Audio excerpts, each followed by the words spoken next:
Welcome to my live video.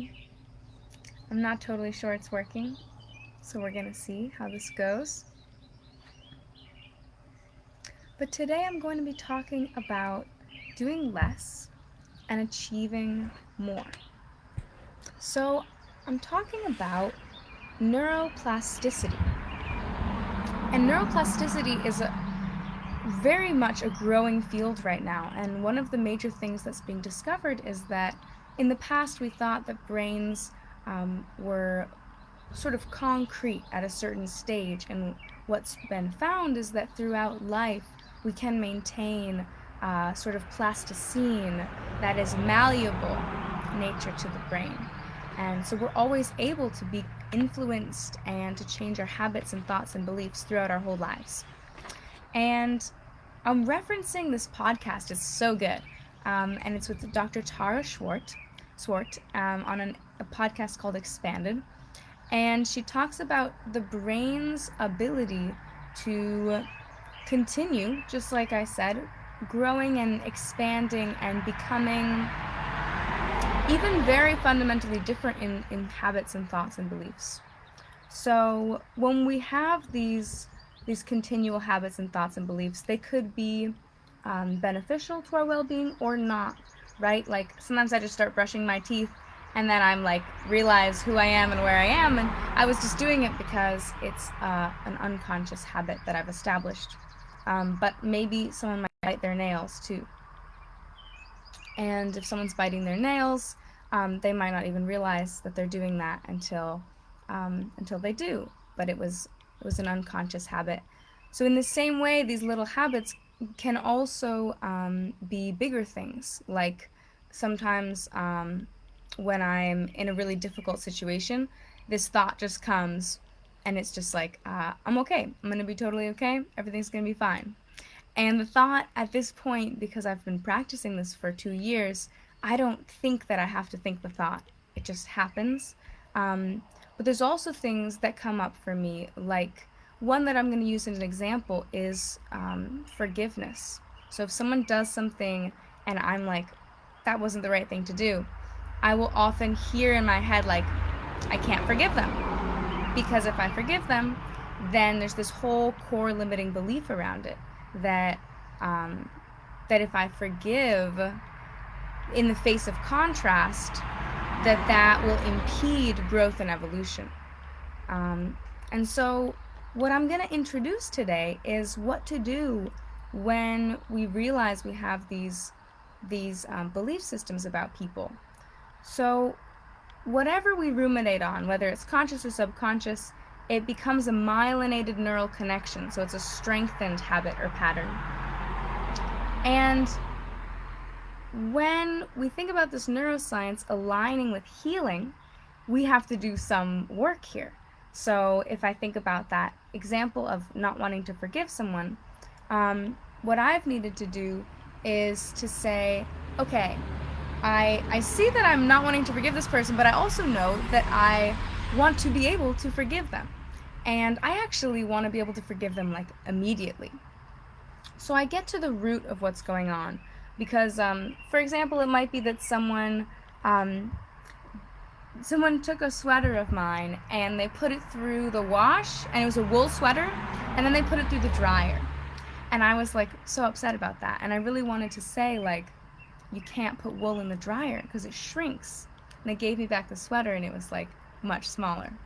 And so instead of saying, okay, Lucia, I need to not get upset when someone puts my wool clothes through the dryer, I had to get to the root of it, right? And say, oh, this is actually about forgiveness and my relationship to forgiveness. So finding what I'm doing that I'm really done with doing, because there's habits that I have that I haven't quite reached that point of saying, oh, I'm actually fed up with the fact that I am feeling this way. There's a tolerance threshold there, and I do want to change what my behavior is in this case. So then we get to the bottom of it, and we find the root of what that inflammation is, that irritation. And so for me in that case, it was that that I have this issue with forgiving people. And so I've worked on that, and I've worked to the point where what I realize is that forgiveness can ultimately help someone to evolve even more powerfully than if they were motivated by a fear of the withholding of forgiveness. And so that took me a while because I didn't believe it, but I knew I wanted to believe it. And one of the things that helped me was this tool that I'm going to give you. And it's very simple. It's really just creating clear and beautiful opposite of the core limiting belief, which in my case was I want to withhold forgiveness because I think that's going to help the situation for some reason.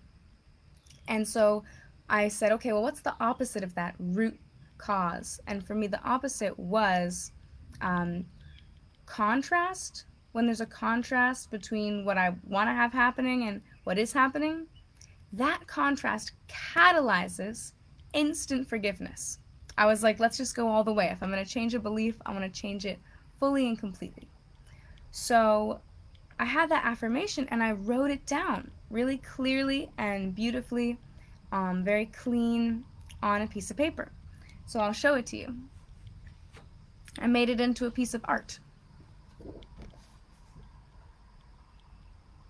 So the reason that this is helpful is because now I can put this up like on my wall. And if it's up on my wall, even if I'm not thinking that I'm looking at it, I actually am looking at it. Every day my eyes are passing over it, and it's making its way into my brain. It's information that my mind is receiving, and it literally influences who I am. So I've made a lot of different ones of these for myself, and it's been really core in how I am shifting who I am, who I think I am, how I show up in the world, and because of that, how I see myself, how I carry myself. And that influences how other people see me, how they treat me, and how they connect with me. So what we say to ourselves every day really does matter. And what information enters the mind and is actually cemented in, even in these subtle unconscious ways, it really does become how we see ourselves. And so we can practice things consciously, like creating these affirmations, and then we can succeed unconsciously by just going about our day and having these little signs set up around the house even that remind us, whether or not we even see them after a while, right? They keep reminding our subconscious mind of this truth that we are deciding is our reality. So I'm going to show you a couple other ones just to encourage you. This one's always a winner. Have this one up like when I'm about to leave my room. It's like, I show love and respect for myself and others unconditionally. Really helpful. And this one is great too. And of course, these are personal to me. You know, these might not be what you would do for yourself. But for me, it's really, really helpful because each one has a story inside of myself that is at the root of an opposing core limiting belief that holds me back. So thank you for watching. I hope this is helpful to you. And in my course, in Follow the Yes, which you might be a part of, we're doing this. And we are creating these affirmations so that we can begin to transform the root of what can be causing pain in our bodies or in the lives of other people. Have a beautiful day. Thank you for watching, and I will see you soon. Ciao for now.